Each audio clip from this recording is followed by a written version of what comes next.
الحمد لله رب العالمين والصلاة والسلام على سيد الأنبياء والمرسلين.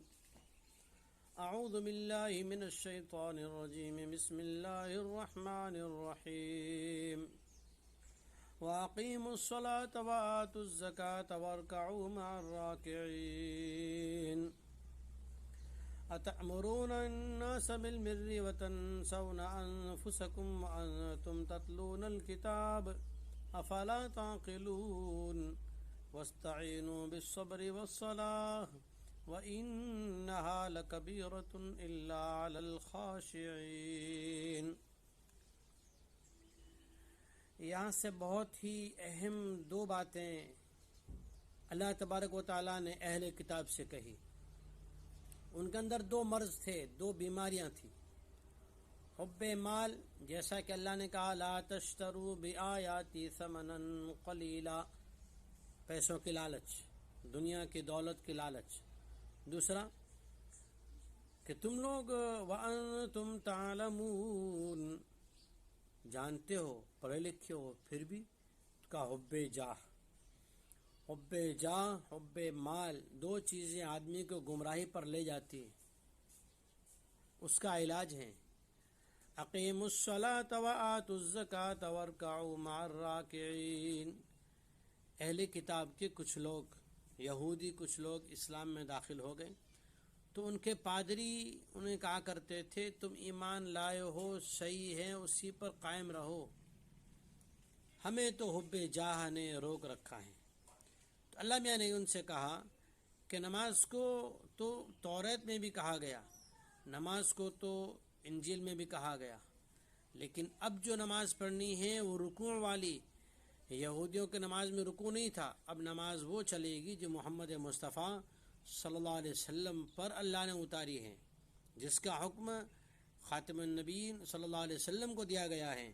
تو فرمایا گیا کہ نماز کو قائم کرو اور زکوٰۃ ادا کرتے رہو، یعنی محمد مصطفیٰ کی شریعت کی اتباع کرو، اور رکوع کرنے والے کے ساتھ رکوع کرو، یعنی نماز ویسی پڑھو جیسی محمد مصطفیٰ کو حکم دیا گیا ہے.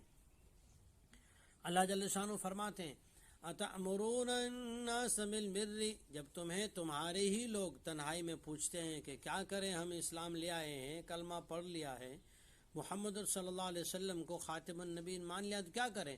تم انہیں کہتے ہو دین پر قائم رہو اور خود اپنی ذات کو وَتَنْسَوْنَ أَنفُسَكُمْ، کیسے نادان ہو، اپنے آپ کو بھول بھی جاتے ہو. حالانکہ افلا تعقلون، تمہیں اتنی سمجھ نہیں ہے، بھلائی کا راستہ دوسروں کو دکھاتے ہو، دوسروں کو نفع والی چیز بتاتے ہو، خود نفع حاصل نہیں کرتے.